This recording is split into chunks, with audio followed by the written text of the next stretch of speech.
Beri kemuliaan buat Tuhan kita. Amin. Shalom semuanya yang dikasihi Tuhan. Ya seperti tadi Kahu bilang bahwa kita sebentar lagi akan merayakan hari yang luar biasa. Di seluruh dunia kita bisa melihat sukacita Natal. Kita akan merayakan apa? Christmas. Christmas, kalau kita kata Christmas di situ adalah hari Natal ya. Di dalam bahasa Inggrisnya Christmas. Ada kata Christ. Christmas tanpa Christ tidak ada kuasa. Jadi Natal tanpa Kristus tidak ada gunanya. Jadi Christmas tanpa Kristus tidak ada kuasanya, saudara-saudara. Ya, tapi puji Tuhan, kita di sini selama setahun lebih. Yang kita dengar dari mimbar ini adalah pusatnya adalah Kristus. Kristus adalah pusat dari segala sesuatu. Terutama pusat dari perayaan Natal kita bersama nanti tanggal 25 Desember jam 5 sore ya. Jadi jangan lupa jamnya jam 5 sore, bukan jam 10 pagi ya. Dan saya percaya benar bahwa nanti dikasih cuaca yang terang, enggak hujan. Amin. Saya ingat waktu ke Semarang. Ya, saya ngomong sama teman saya mau ke pelayanan ke Semarang. Waduh, sekarang musim hujan. Ya toh? Musim hujan Pak Januar. Kalau manggil saya Didik, nah, teman saya tuh teman basket. Hati-hati ke Semarang nanti banjir katanya gitu. Saya bilang enggak. Kalau saya nanti ke Semarang lihat nanti terang pasti. Beneran saudara ya. Ketika saya berangkat pagi sampai mau masuk Semarang sudah ketar-ketir. Saya ngomong sama istri saya, mateng kon, mendungnya poteng, gelap sekali, ya toh? Jadi sebelum masuk kota Semarang tuh gelap sekali mendung. Waduh ini Semarang hujan ini. Saya bilang Tuhan, mosok kamu mempermalukan anakmu ya kan?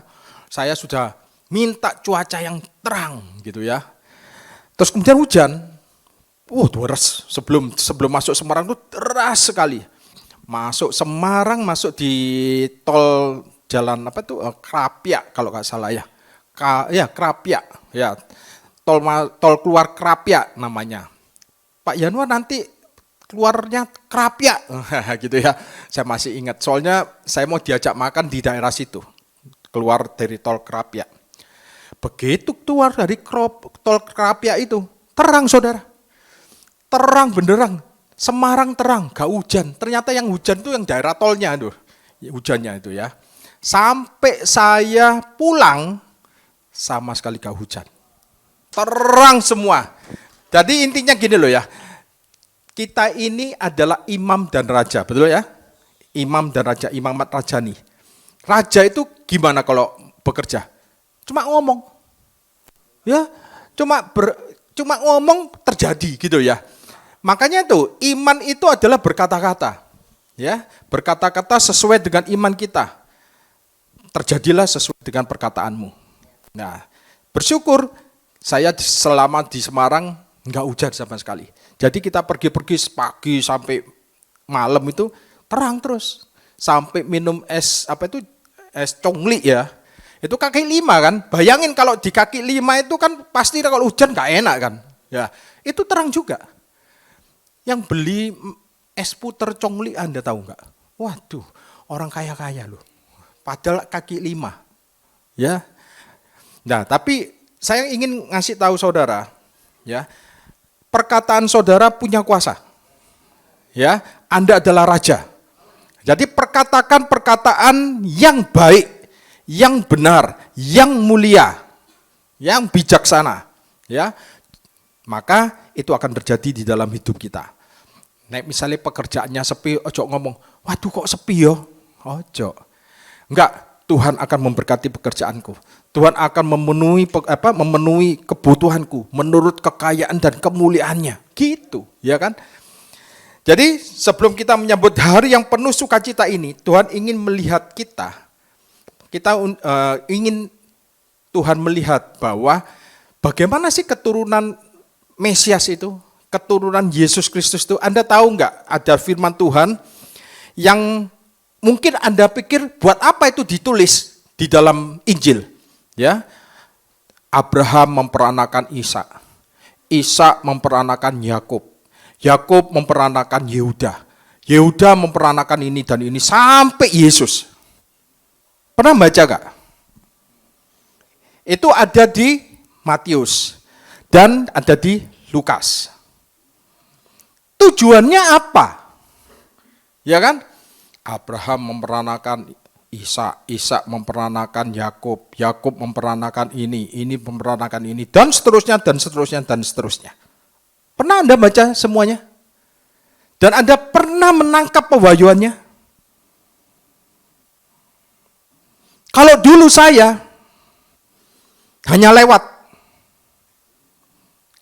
Sebab itu, Anda harusnya bersyukur. Saya nggak menyombongkan diri kalau Anda tertanam di gereja ini. Anda harusnya bersyukur kalau Anda tertanam di gereja ini. Karena di gereja ini Anda dikasih makanan yang bersumber dari surga. Penuh dengan pewahyuan, penuh dengan revelation. Saya minta semua HP di silent. Ya, jangan sampai ada suara nanti. Apalagi suara-suara seperti biasanya itu. Sudah Yahoo ya. Nah, terus kemudian yang mau kencing, silakan kencing dulu. Maksud saya gini loh ya. Saya kalau baca firman Tuhan, menyiapkan firman Tuhan, sampai tak empet. Apa ya tak empet itu? Mau kencing loh sampai tak empet.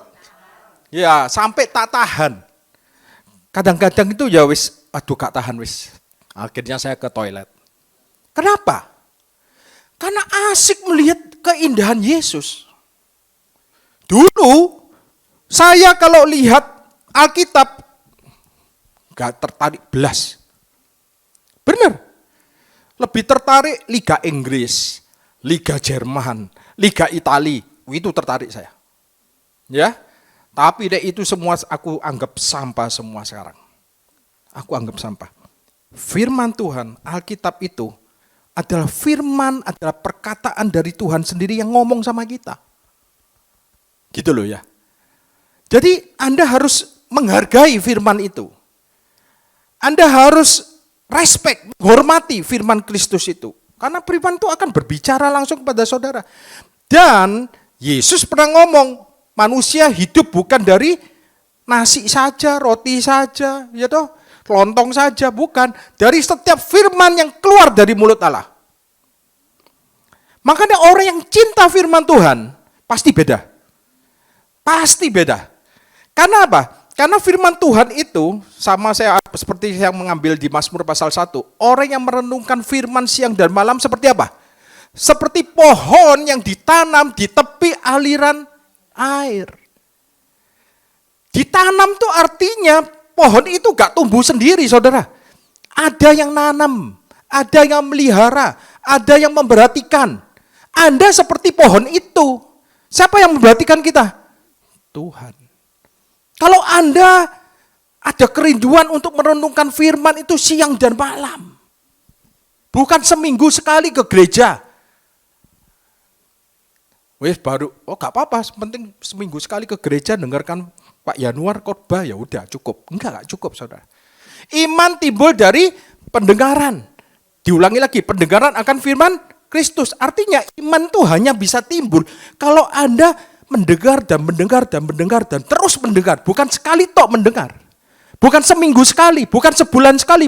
Bahkan ada orang Kristen yang setahun sekali dengar firman, waktu Natal tok datang. Setelah itu hilang di telan bumi. Mana bisa bertumbuh? Mana bisa berbuah? Gak bisa, saudara. Ya, itu saudara dikasih pilihan sama Tuhan. Cintailah firman Kristus. Nah, kembali lagi. Nanti Anda bisa melihat keindahan Injil ketika saudara melihat firman yang tentang silsilah Yesus Kristus itu, ya. Ayo kita baca langsung. Matius pasal 1. Anda pasti diberkati. Matius pasal 1 ayat 1 sampai 3. Inilah silsilah Yesus Kristus, anak Daud, anak Abraham. Saya tanya, Abraham dulu apa Daud dulu? Why? Mengapa kok ditulis Daud dulu? Kok Abraham? Nah, seperti ini loh, kalau Anda baca firman Tuhan, jangan dibaca terus. Pokoknya penting aku baca. Ya, 1 tahun selesai. Kejadian sampai Wahyu selesai, tapi gak ngerti apa-apa. Nah, pertanyaannya kenapa kok disebut anak Daud dulu? Baru anak Abraham. Bukankah Abraham dulu yang hidup, baru Daud? Ayo, pertanyaannya seperti itu. Saya yakin beberapa dari Anda nggak ngerti. Iya ya, kenapa ya? Anda jadi orang Kristen bertahun-tahun, puluhan tahun, sampai Anda umur sudah tua. Mungkin Anda nggak ngerti. Karena apa? Karena saudara hanya legalistik ke gereja. Hanya agamawi, yang penting aku ke gereja, aku diberkati. Tapi Anda nggak kenal firman. Ya, Anda nggak ngerti apa maksudnya. Nah, Matius itu adalah latar belakangnya Injil Matius mau menjelaskan Yesus sebagai raja. Nah, nanti kita akan belajar tentang lahirnya Raja Mulia di tema Natal itu. Tapi saya akan nggak jelaskan di sini ya. Jadi Matius itu lebih melihatkan Yesus sebagai raja. Sebab itu di silsilah Yesus Kristus disebutkan anak Daud dulu. Karena Yesus adalah keturunan dari Daud. Dari Raja Daud. Nah, kemudian baru anak Abraham. Nah, lalu Abrahamnya diteruskan. Abraham memperanakan Ishak. Ishak memperanakan Yakub. Yakub memperanakan Yehuda. Saya tanya, Israel punya anak berapa? Yakub adalah Israel ya. Yakub kan namanya diganti Israel. Anaknya berapa? 12. Ya, kenapa Yakub memperanakan Yehuda? Yehuda yang disebut. Harusnya kan Yakub memperanakan Yehuda, terus apa lagi? Ruben, Benyamin, Simeon dan segala macam, dan sampai 12 sampai Benyamin. Yusuf, Benyamin. Tapi kenapa Yakub memperanakan Yehuda?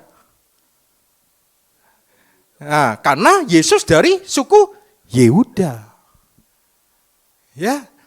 Jadi jangan baca, yang penting aku baca Alkitab. Gak ngerti apa-apa tapi, ya. Dan saudara-saudaranya. Kemudian ayat 3, Yehuda memperanakan Peres dan Sera. Jadi Yehuda punya anak 2. Namanya apa? Peres dan Sera. Dari siapa? Dari Tamar. Nah, inilah perempuan pertama yang dicatat di dalam Injil Matius. Ya, di dalam Perjanjian Baru. Perempuan pertama yang dicatat adalah Tamar. Makanya saya kasih nomor 1. Tamar adalah perempuan pertama yang disebutkan di dalam Perjanjian Baru. Nah, mengapa di ayat yang kedua Anda lihat tidak disebut Abraham memperanakan Ishak dari Sarah? Kenapa Sarah gak disebut?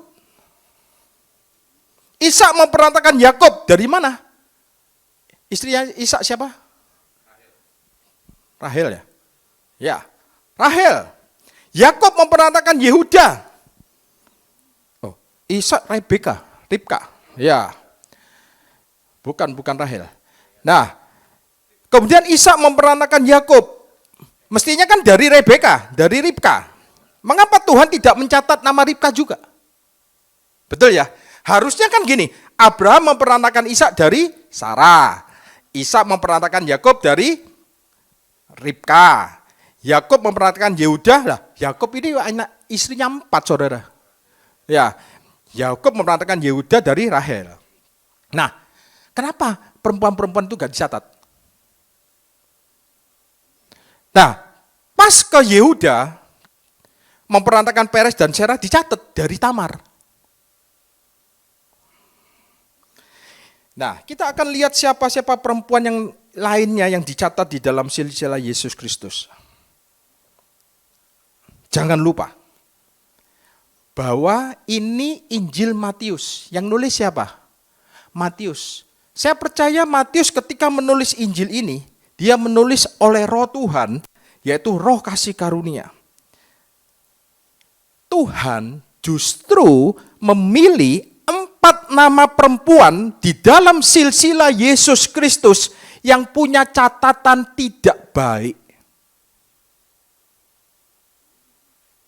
Yang nggak baik justru ditulis di dalam Injil. Seolah-olah Tuhan tuh kasih karpet merah. Dari keempat perempuan itu hanya satu yang punya karakter yang baik, yaitu Rut. Tapi Rut bukan orang Yahudi, bukan orang Ibrani. Bukan orang keturunan Yahudi, tapi orang Ibrani. Rut adalah keturunan Moab. Moab itu bangsa yang dikutuk oleh Tuhan.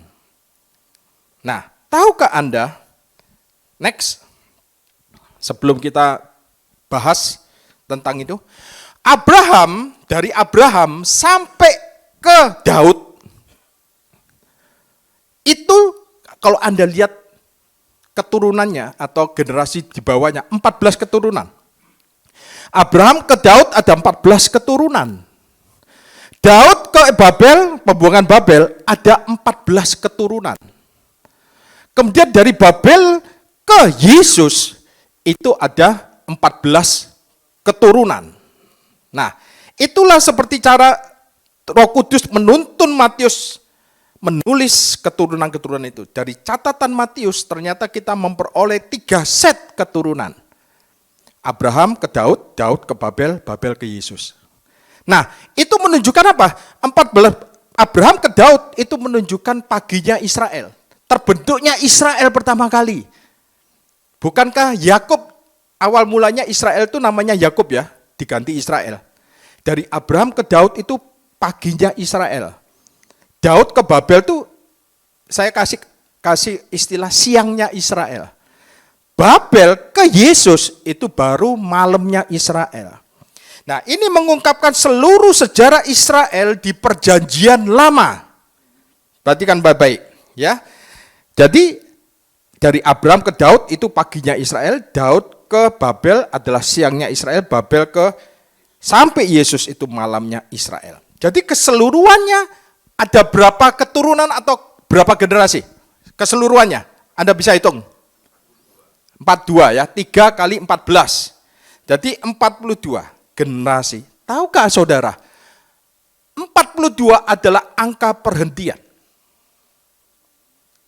Yesus adalah perhentian terakhir dari seluruh sejarah orang Israel. Dengan kata lain, setelah 42 keturunan Israel dari segala macam karakter manusia, akhirnya Yesus datang.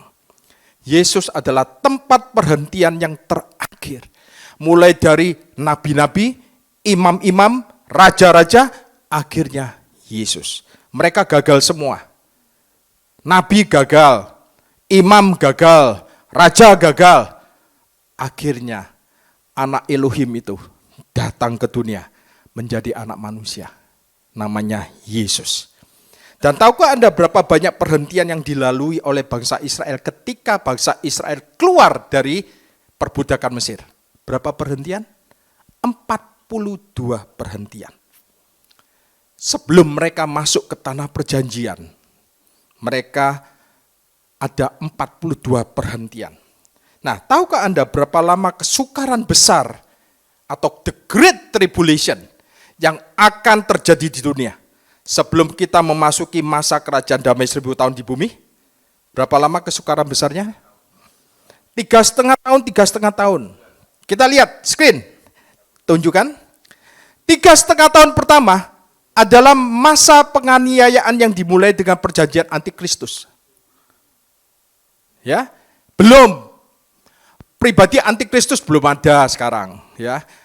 Jadi 3,5 tahun pertama ini akan memasuki masa penganiayaan yang dimulai dengan perjanjian antikristus itu, gereja tidak akan mengalaminya. Gereja tidak akan masuk di dalamnya. Karena kita sudah diangkat, sudah rapture gitu ya. Kita tidak akan ditimpa oleh murka Tuhan. Itu janji Tuhan. Ya, kita akan diselamatkan dari murka Tuhan. Dan 3,5 tahun kedua, baru inilah the Great Tribulation-nya. Siksaan dahsyat dari murka Tuhan atas antikristus sekaligus waktu pemulihan bagi bangsa Israel. Nah, 3,5 tahun itu berapa bulan? Matematika. 3,5 tahun. 3 kali 12? 36. 36 tambah 6, 42. Ya. Jadi angka 42 adalah angka perhentian setelah pencobaan. Angka res. Kembali kita lanjut dari Matius pasal 1. Jadi dari semua nama perempuan di dalam silsilah Yesus Kristus, perempuan pertama yang disebut namanya adalah siapa? Tamar. Nah, Anda tahu Tamar itu latar belakangnya ceritanya gimana? Dia terkenal apa? Dia pernah menipu ayah mertuanya dan tidur dengan ayah mertuanya. Jadi menantu tidur sama mertua. Incest, ya. Kisah ini sangat jarang disampaikan di depan jemaat secara terbuka. Tapi ini tertulis di dalam Alkitab. Mari kita melihat Tamar. Ya. Yehuda memperanakan Peres dan Sera dari Tamar. Kejadian 38 ayat 7.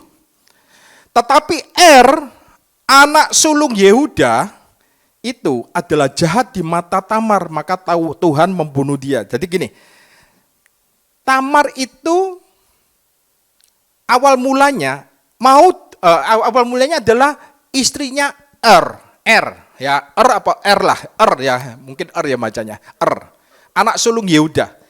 Jadi ini punya istri namanya Tamar. Lalu karena ini jahat di mata Tuhan, ini Tuhan membunuh Nah, di tradisi orang Yahudi, kalau anak laki pertama itu meninggalkan istri, istrinya harus menikah dengan anak lakinya yang kedua. Ya, kalau anak laki yang kedua belum menikah, itu tradisinya orang Yahudi. Ya, nah, tapi akhirnya Tamar dinikahkan sama anaknya yang kedua, Yehuda, namanya Onan. Tapi Onan itu juga jahat di mata Tuhan. Tuhan membunuh Onan juga. Nah, lalu Yehuda berkata kepada Tamar. Jadi anak pertama mati, anak kedua mati juga. Yehuda punya anak ketiga, namanya Shelah. Lalu Yehuda berkata kepada Tamar seperti ini. Lalu berkatalah Yehuda kepada Tamar, menantunya itu di Kejadian pasal 38 ayat 11 ya. Tinggallah sebagai janda di rumah ayahmu sampai anakku Shelah itu besar. Ini anak ketiganya, ya. Sebab pikirnya jangan-jangan ia mati seperti kedua kakaknya itu. Maka pergilah Tamar dan tinggal di rumah ayahnya. Jadi Yehuda ini berjanji pada Tamar, kalau anak lakiku yang Shelah ini sudah dewasa, maka aku akan nikahkan ke kamu, dengan kamu. Tetapi Yehuda tidak menepati janjinya. Dia memberikan Shelah kepada orang lain. Jadi Tamar kemudian marah mendengar berita itu. Lalu apa yang dia lakukan? Dia menyamar sebagai pelacur. Dia berdiri di pinggir jalan, dan ketika itu Yehuda jalan, Yehuda tidak tahu itu menantunya. Lalu dia tidur dengan menantunya.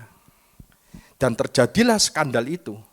Yehuda tidur sama menantunya. Dan yang terjadi adalah Yehuda tidak punya uang untuk bayar. Kan Tamar pura-pura jadi pelacur. Kita baca Kejadian 38 ayat 18. Tanyanya, apakah tanggungan yang harus kuberikan kepadamu? Dia gak lupa bawa uang mungkin ya. Jawab perempuan itu, cap materaimu serta kalungmu dan tongkat yang ada di tanganmu itu. Saya mikir gini, kok gak kenal ya sama Yehuda, kok gak kenal ya, gak mengenali menantunya ya. Ya mungkin menantunya kalau zaman Timur Tengah dulu kan pakai cadar lah ya kan, terus paesane mungkin berbeda ya kan, kadang nggak mengenali, apalagi naik remang-remang gitu ya gak kelihatan ya kan. Ya toh. Ya, kemudian jawab perempuan itu, cap materaimu serta kalungmu dan tongkat yang ada di tanganmu. Oke, kamu gak mau uang. Cap materaimu, kemudian kalungmu dan tongkatmu. Kasih aku. Lalu diberikannya semua itu padanya, maka ia menghampirinya, perempuan itu mengandung daripadanya. Akhirnya punya anak, saudara. Perempuan itu dari Yehuda. Yehuda, Anda tahu? Judah. The Lion of Judah. Nikahi menantunya. Itulah yang tertulis di dalam Alkitab. Jadi jangan Anda pikir tokoh-tokoh di Alkitab itu perfect semua. Gak ada yang perfect. Hanya Yesus yang perfect. Ya. Dan beberapa hari kemudian Yehuda kembali dengan membawa anak kambing untuk ngambil cap materainya. Soalnya cap materai zaman itu mungkin seperti kartu kredit mungkin ya. Cap materainya, kalungnya sama tongkatnya. Ya kan? Dia nyari Tamar. Tapi gak dapet. Tamarnya gak ketemu. Kejadian 38 ayat 21 coba. Ia bertanya-tanya di tempat tinggal perempuan itu. Di manakah perempuan jalang yang duduk tadinya di pinggir jalan di Enaim itu? Jawab mereka, enggak ada di sini perempuan jalang. Jadi Tamar ini memang benar-benar nyamar gitu ya. Jadi Yehuda kehilangan cap materainya itu. Tidak ada yang lebih penting daripada itu saudara di zaman itu. Jadi dia khawatir. Lalu beberapa bulan kemudian Yehuda tahu bahwa Tamar menantunya hamil. Wah, Yehuda marah. Karena bagaimana dia bisa hamil? Gak punya suami kok gak bisa hamil, ya kan? Lalu Yehuda mau menghukum Tamar dengan melempar batu, merajam batu. Tapi Tamar berkata, beritahu aku, ini materainya siapa? Cap materainya siapa? Kalungnya siapa? Tongkatnya siapa? Ya kan? Baru Yehuda sadar. Alkitab menuliskan apa adanya kisah itu. Apa adanya. Tapi Tamar diberi tempat terhormat di dalam silsilah Yesus Kristus. Nama perempuan pertama yang disebut adalah Tamar. Itulah kemurahan yang tidak layak diterima oleh dia. Tuhan yang penuh kasih karunia memilih Tamar. Sebab itu judul saya adalah Unmerited Favor. Judul khotbah saya hari ini adalah Unmerited Favor. Tunjukkan judulnya. Awal. Unmerited Favor itu artinya apa? Kemurahan yang tidak layak diterima. Saudara sesungguhnya tidak layak menerima kemurahan Tuhan sama sekali. Karena saudara sudah rusak total. Saudara sudah berdosa. Alkitab mengatakan justru ketika Anda berdosa, Tuhan mengaruniakan anaknya. Tuhan mengaruniakan anaknya ketika Anda berdosa. Dia tidak perlu persetujuan dari saudara. Dia memberikan anaknya. Kemudian lanjut keempat. Ayat keempat. Matius 1 ayat yang keempat. Ram memperanakan Aminadab. Ini lanjutannya tadi ya. Aminadab memperanakan Nahason. Nahason memperanakan Salmon. Lah, Nahason adalah panglima dari Yehuda. Ya, panglima, pimpinan perang dari Yehuda. Karena waktu itu suku Yehuda lah yang memimpin perang Bani Israel, ya. Nahason memperanakan Salmon. Bukan ikan salmon ya. Salmon memperanakan Boas dari siapa? Rahab. Nah, perempuan yang kedua yang ditulis di dalam perjanjian baru adalah Rahab. Ini juga mencengangkan saudara. Ya. Siapa Rahab itu? Rahab adalah pelacur dari kota Yeriko. Ditulis namanya. Bukan Esther. Ya, bukan Miriam, bukan Rahab. Dia seorang non-Yahudi, Rahab itu. Ya, kalau Tamar adalah seorang Yahudi, Ibrani. Tapi Rahab seorang non-Yahudi. Menunjukkan bahwa dalam silsilah Yesus Kristus terdapat dua orang perempuan. Yaitu orang Yahudi dan orang non-Yahudi. Tamar itu non-Yahudi. Tamar Yahudi. Rahab non-Yahudi. Menunjukkan kepada kita apa? Bahwa Yesus datang bukan hanya untuk orang Yahudi. Dia juga datang untuk orang non-Yahudi. Ini terungkap di dalam garis keturunannya Yesus. Ya, yang satu Tamar tidur sama mertuanya, yang satu Rahab pelacur. Ditulis di dalam silsilah Tuhan kita, Yesus Kristus. Nah, mengapa Tuhan memilih perempuan sundal itu? Di dalam Alkitab dikatakan perempuan sundal. Dan memasukkan di antara 4 nama itu. Saudara, Anda jangan pikir pelacur itu lebih rendah daripada saudara. Bisa-bisa Anda lebih rendah daripada pelacur. Benar. Tuhan bisa pakai yang buruk menjadi kemuliaan Allah, kemuliaan Tuhan. Kalau misalnya saya punya tisu, ini anggap tisu. Kemudian saya bersin, saya umbelen. Lalu saya ambil umbel saya, horok gitu ya. Di tisu ini.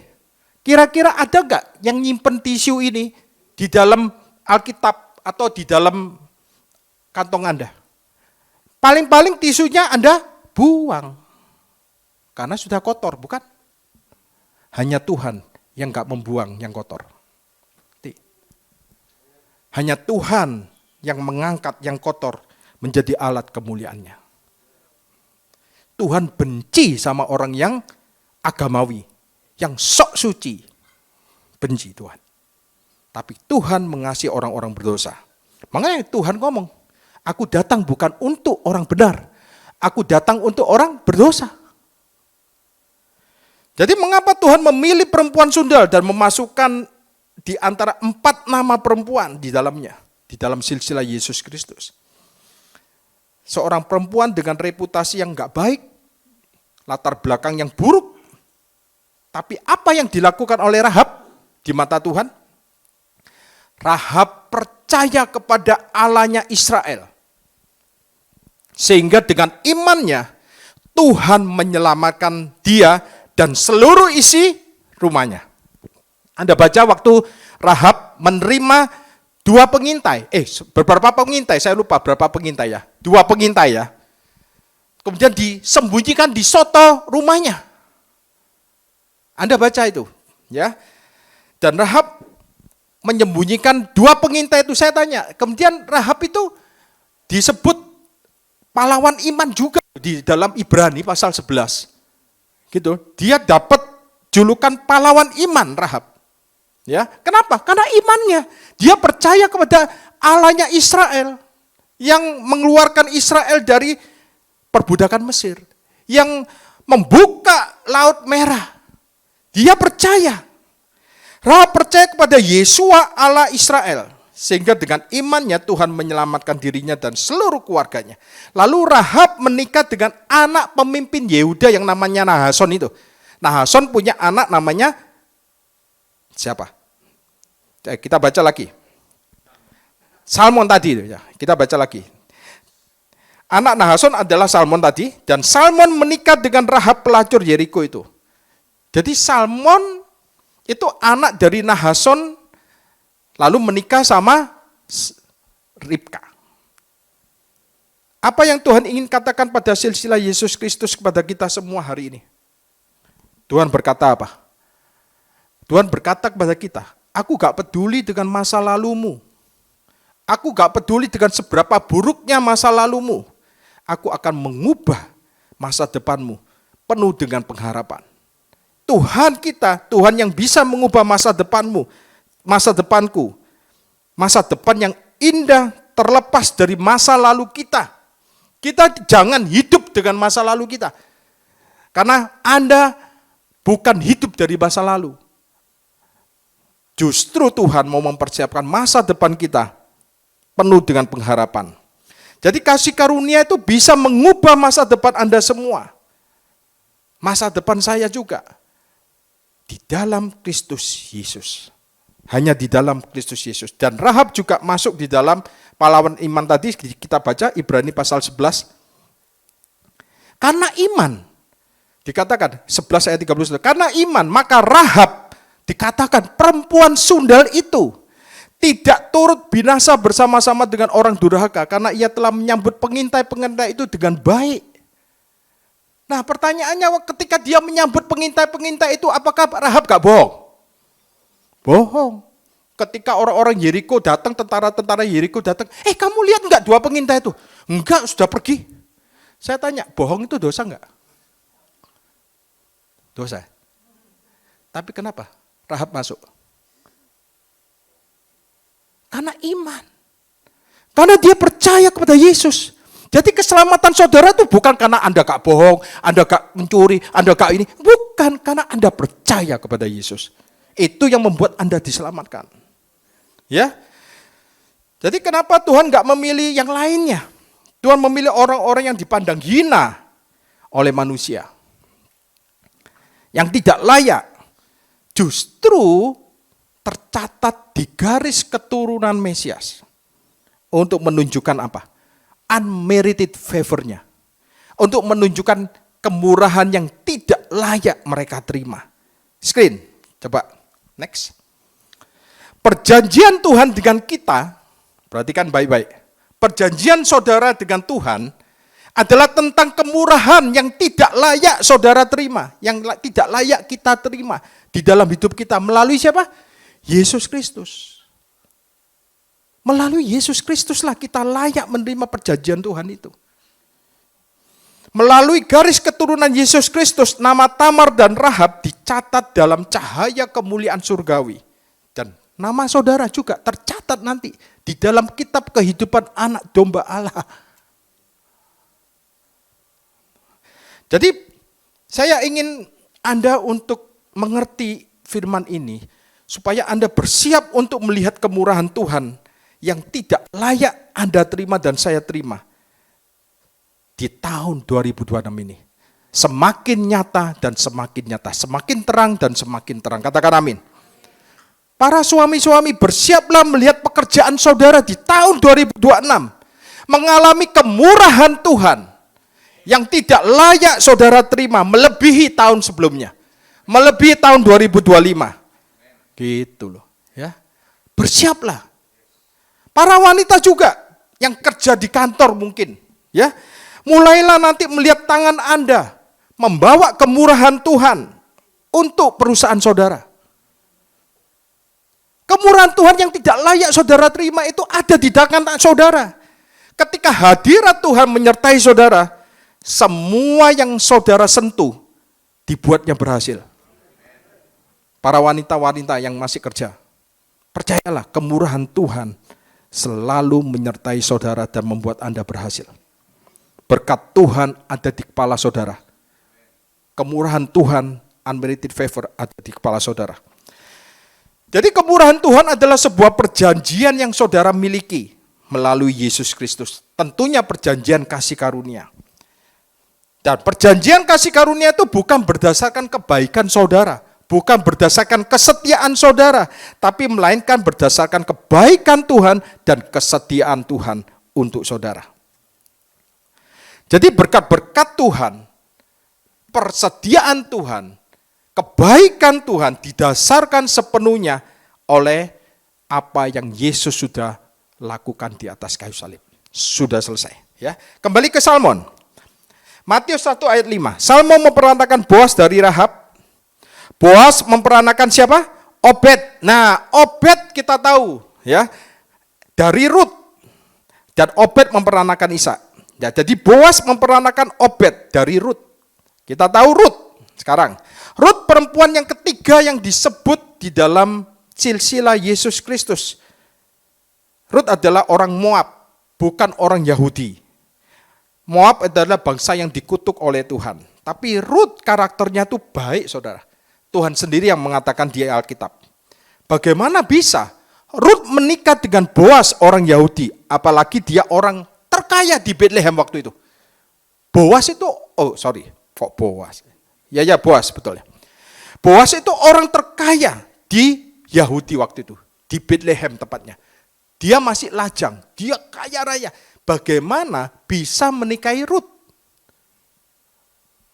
Rut itu janda kan waktu itu. Lah pasti orang kaya kan nyari yang kinyis-kinyis toh. Lah iki janda. Rut kan janda. Bukan orang Ibrani, ya kan? Tapi Boas itu adalah gambaran penebusan kita, ya. saya ingin beritahu Anda, meskipun tampaknya mungkin kemurahan Tuhan itu belum Anda lihat. Mungkin Anda tidak lihat jawaban doa saudara tahun ini.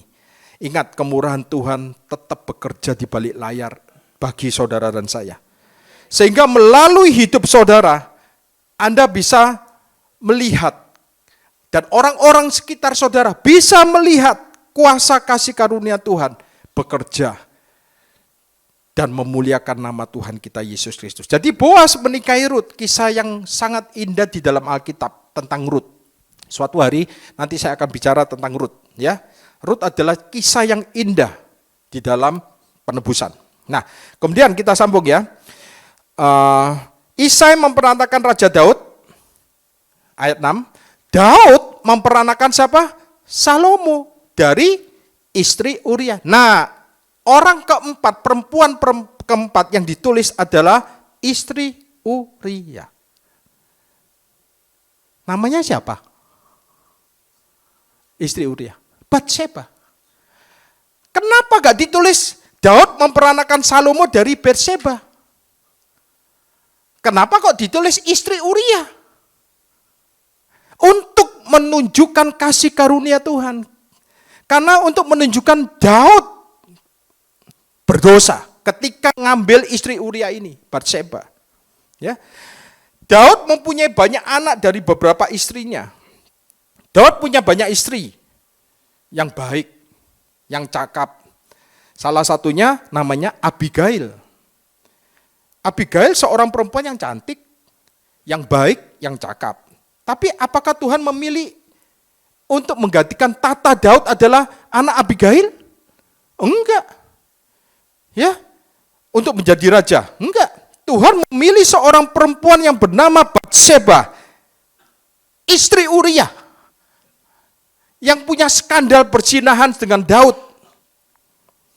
Daud tidak hanya berzina dengan Batseba waktu itu, ngambil istrinya Uria, tapi dia membunuh Uria, ya, dengan tangannya dia. Daud membunuh suaminya agar dia bisa menutupi dosanya. Dan Tuhan melihat segalanya. Tapi dari semua anak Daud, bagaimana Tuhan justru memilih anaknya Batseba. Namanya Salomo. Ya. Istri Uria itu untuk menjadi raja. Nah, apa yang mau Tuhan katakan kepada kita? Seburuk apapun kesalahan saudara, seburuk apapun dosa saudara, tidak akan menghilangkan berkat Tuhan. Tidak akan menghilangkan janji-janji Tuhan. Tidak akan menghilangkan kemurahan Tuhan yang tidak layak saudara terima. Tidak mungkin.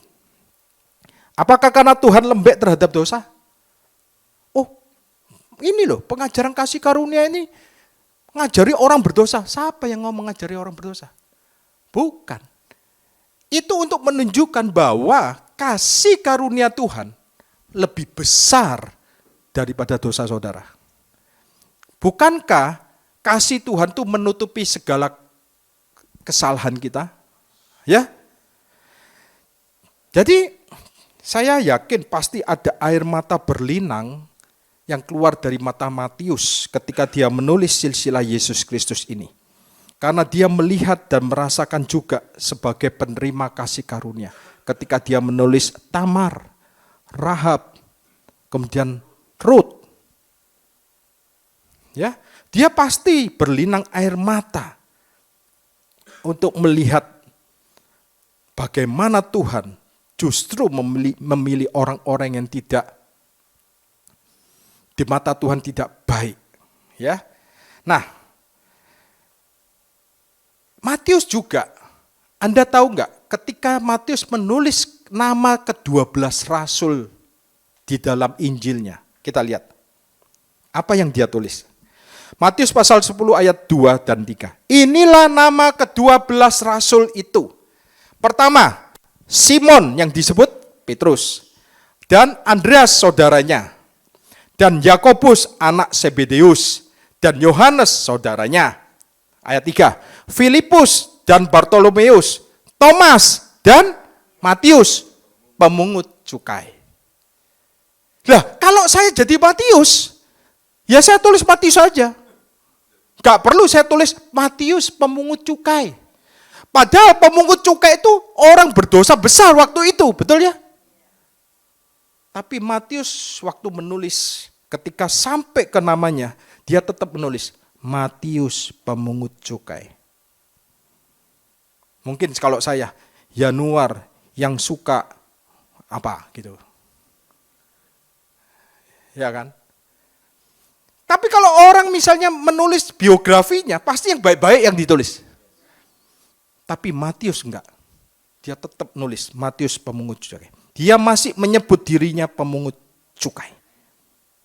Nah, dengar baik-baik. Setelah saudara tahu bahwa seluruh dosa Anda telah diampuni oleh kasih karunia Tuhan, maka yang terjadi, saudara tidak mungkin takut. Anda tidak akan takut lagi mengakui kesalahan saudara. Buat apa takut?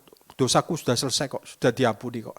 Ya, bahkan kalau Anda melakukan kesalahan di hadapan anak-anak kita mungkin. Kita yang salah ya. Saya akan bisa mengatakan, oh papa minta sorry, papa minta maaf. Dengan kata kita minta maaf, itu gak membuat Anda sebagai orang tua itu menjadi lemah. Justru Anda meningkatkan pengaruh Anda terhadap anak-anak saudara. Ketika orang tua mau belajar ngomong, oh ya, papa mama yang salah, minta maaf. Itu gak membuat saudara lemah. Bahkan antara suami istri, ya, kita bisa berkata kalau memang salah, ngakui salah. Ya aku sering salah. Ya aku sering salah. Aku kehilangan kesabaran. Bahkan mungkin, ya ini belajar ya, mungkin minta doa. Yes, doakan aku, di area ini aku kelemahanku. Saya mengatakan seperti ini, karena apa? Karena kasih karunia itu yang mendidik kita. Untuk supaya kita ini gak ada kesombongan. Gak merasa paling benar terus. Ya. Jadi ketika kita telah mengalami kasih karunia Tuhan, Anda tuh akan hidup tanpa rasa takut untuk mengakui kesalahan saudara. Mengapa? Sebab saudara sudah diampuni. Jadi Matius ketika menuliskan nama-nama murid ke-12 murid Yesus ini, ketika sampai pada namanya, dia pasti mencucurkan air matanya. Dia menulis namanya Matius pemungut cukai. Kenapa? Karena dia merasakan kemurahan yang tidak layak dia terima. Tapi kalau orang sombong, selalu menutup-nutupi kelemahannya. Apalagi di sosmed. Yang dilihatkan apa? Wah, kehebatannya. Ya, gak mau orang kelihatan kelemahannya. Tapi kalau orang yang sudah berdamai dengan Tuhan, berdamai dengan dirinya sendiri, gak masalah. Oh ya memang aku salah. I'm sorry. Ya kon sorry, aku soro. Ya orang-orang Surabaya gitu. I'm sorry. Iya kamu sorry, aku soro. Ya guyon ya. Ya, jadi Matius ketika menuliskan namanya dia pasti dia berlinangan air mata. Matius pemungut cukai. Dan akhirnya sampai kepada Yesus, kita lihat. Matius pasal 1 ayat 16. Yakob memperanakan Yusuf, suami Maria, yang melahirkan Yesus yang disebut Kristus. Nah, Maria adalah orang kelima yang disebutkan di silsilah Yesus Kristus. Anda tahu 5 angka apa? Angka kasih karunia. Ada 5 perempuan menunjukkan kegenapan kasih karunia di dalam silsilah Yesus Kristus. Pertama siapa tadi? Tamar. Kemudian Rahab. Lalu siapa? Ruth. Lalu keempat Batseba, istri Uria. Lalu kelima Maria. Kenapa Maria? Karena Maria juga beroleh kasih karunia. Jangan pikir Maria itu layak untuk diterima, untuk dijadikan ibu Yesus karena dia perawan atau karena dia itu hidup kudus. Enggak. Coba baca. Next. Kata malaikat itu kepadanya, jangan takut, hai Maria. Berarti dia takut enggak? Takut. Takut itu dosa apa enggak? Dosa. Makanya itu malaikat berkata, jangan takut, hai Maria. Sebab engkau beroleh kasih karunia di hadapan Elohim. Di hadapan Allah. Jadi ada 5 perempuan yang dicatat di dalam karpet merah silsilah Yesus Kristus.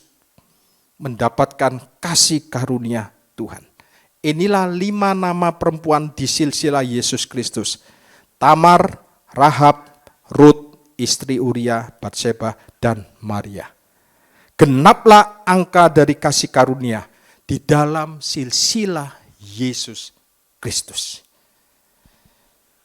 Saudara-saudaraku yang terkasih, yang ingin Tuhan katakan kepada kita semua hari ini di dalam kisah silsilah Yesus Kristus Tuhan kita. Tuhan ingin memberitahukan kepada kita, tidak peduli seberapa buruk dosa saudara, tidak peduli seberapa buruk masa lalu saudara, jika masa depan kita ada di dalam Kristus Yesus, jika Anda menaruh percaya kepada kasih karunia Tuhan, maka Anda bisa melihat hari-hari depan Anda penuh dengan kemurahan Tuhan. Beri kemuliaan buat Tuhan. Anda akan menikmati kemurahan Tuhan, karena Anda memiliki raja di atas segala raja, raja damai. Sebab itu, kemurahan Tuhan yang ada pada Anda tidak dapat menurunkan Anda, tidak dapat menarik saudara. Anda bahkan dibawa naik terus. Ketika Anda percaya kepada kemurahan Tuhan yang tidak layak Anda terima itu. Saya mau kesaksian sebentar. Kemarin saya merayakan hari anniversary saya yang ke-33. Ya beri tepuk tangan. Semua karena anugerah Tuhan. Saya waktu mulai memutuskan untuk buka gereja, memilih di tempat ini. Ya, itu banyak tantangan-tantangan, terutama dari orang dekat saya juga. Yang maksudnya, loh Pak, anak-anak saya mungkin ya, benar tak Pak, Papa ini mau buka gereja? Gitu ya. Buka gereja nggak gampang loh. Perlu biaya, perlu tenaga, perlu semuanya lah. Ya. Saudaraku, apapun yang Anda berikan kepada Tuhan, percaya, Tuhan akan lipat kali gandakan. Apapun itu. Ingat ada anak kecil yang bawa 5 roti dan 2 ikan, dikasih ke tangan Yesus, bisa memberi makan 5.000 orang, bahkan lebih, dan ada sisanya 12 bakul. Apapun yang Anda punya, Tuhan tuh ingin gini loh, apa yang Anda punya, bukan apa yang Anda gak punya, apa yang Anda punya. Tuhan, aku cuma punya tongkat, Musa ngomong gitu. Ketika Musa mau diutus untuk membebaskan bangsa Israel. Aku patah lidah, aku gak punya apa-apa Tuhan, aku cuma tongkat. Apa yang ada di tanganmu? Tongkat, lempar, jadi ular. Pegang ekornya, jadi tongkat. Ya, dari tongkat itulah Musa membebaskan bangsa Israel. Dari tongkat itulah terjadi 10 tulah di bangsa Mesir. Akhirnya Fir'aun sampai membebaskan orang Israel. Janda Sarfat. Ya, ketika Elia datang di masa kelaparan, Elia minta makanan. Yang ada cuma 1 genggam tepung sama 1 buli minyak kecil. Yang ada padamu apa? Cuma 1 gebrakan tepung sama 1 buli minyak. Ini kalau sudah saya masak hari ini sama anak saya, besok mati saya. Bikin buat saya dulu. Apa yang ada padamu? Akhirnya kita tahu ceritanya. Janda Sarfat itu diberkati, ya. Bawa buli-buli dari tetangga-tetanggamu, ya kan? Akhirnya minyak itu ngalir terus. Sampai akhirnya berhenti ketika bulinya nggak ada. Bukan Tuhan yang memberhentikan minyak itu, tapi karena sudah selesai bulinya nggak ada lagi, berhentilah minyaknya. Juga ketika roti dan ikan itu ketika dibagi-bagikan, ketika mereka ngomong kenyang, mandek, berhenti. Ya, jadi saya mau ngomong penyediaan Tuhan itu melebihi ekspektasi saudara. Ya, saya lihat ke belakang sampai hari ini, ketika saya menggembalakan gereja ini, apakah saya lebih susah hidupnya? Tanya istri saya. Enggak. Bahkan Anda tahu semua sekarang, saya sudah hampir keluar dari kerjaan saya. Apakah Tuhan membiarkan hidup saya? Enggak. Tuhan pelihara hidup saya. Jangan takut, saudara. Jangan takut kalau Anda gak bisa makan, gak bisa minum. Tuhan sendiri ngomong, pandanglah burung-burung di udara yang tidak menabur, yang tidak menyimpan makanan di lumbungnya. Tuhan pelihara. Bukankah kamu lebih berharga daripada burung-burung di udara itu? Masalahnya, apakah saudara benar-benar punya hati untuk melayani? Saya dulu melayani di gereja saya yang lama, gak dibayar saudara. Benar gak dibayar? Tapi saya all out melayani. Saya tahu suatu hari kelak nanti Tuhan akan menunjukkan kemuliaannya. Masalahnya kita ini kurang percaya sehingga kita pakai caranya kita, bukan caranya Tuhan. Dan saya ingatkan di sini semuanya. Semua pekerja di sini, ya, baik itu multimedia, sound, aser, semuanya lah, ya, musik semuanya. Anda harus dipenuhi firman Kristus. Anda harus bertumbuh di dalam firman-Nya. Hanya dengan firman Kristuslah Anda punya hidup. Karena hidup manusia bukan dari roti saja, tapi dari setiap firman yang keluar dari mulut Allah. Kalau Anda dipenuhi dengan firman, lihat nanti. Hidup saudara nanti lihat ke depannya. Tapi kalau Anda masih tidak menghargai firman, ya, Anda masih anggap enteng firman, Anda menganggap remeh firman, makanya tuh ada orang di luar ngomong, enak cuy Yesus, enak cuy gereja. Coba kalau Anda mau coba, cuy Yesus, cuy gereja. Kepingin tahu saya gimana. Jangan buat Yesus jadi tempat kita untuk alasan kita untuk mencari uang. Jangan. Justru Yesuslah segalanya buat kita. Ketika saudara mengikut Yesus, Anda pasti akan dipenuhi semua kebutuhan saudara. Katakan amin. Pasti. Tapi jangan takutlah terhadap apa yang kamu makan, apa yang kamu minum, apa yang kamu pakai. Tuhan yang akan selalu memenuhi kebutuhan Anda. Jadi kemurahan Tuhan yang ada pada Anda, yang ada pada saya, tidak ada yang dapat menurunkan saudara, tidak akan dapat menutup pintu-pintu berkat saudara. Dan ketika di atas kayu salib, Yesus berkata, "It is finished," sudah selesai. Kemurahan Tuhan dilepaskan. Perkenanan Tuhan mengalir. Berkat Tuhan dicurahkan di dalam setiap area hidup saudara. Katakan amin. Jadi tahun 2026 kita lebih semangat lagi melayani. Karena dia lebih dulu melayani kita. Dia mau turun di dunia untuk melayani saudara dan saya. Ya, melayani Kristus itu adalah suatu kehormatan, suatu privilege, bukan suatu beban. Anda belum pikul salib. Anda belum mencucurkan darah. Dia sudah mati-matian untuk menyerahkan nyawanya. Saya kalau misalnya dikasih jadwal gitu ya. Januar kamu nanti isi di gerejaku ya, hari ini. Bahkan di gerejanya bekasnya Kahu juga kan. Hari ini gitu. Pas ada jadwal di sini.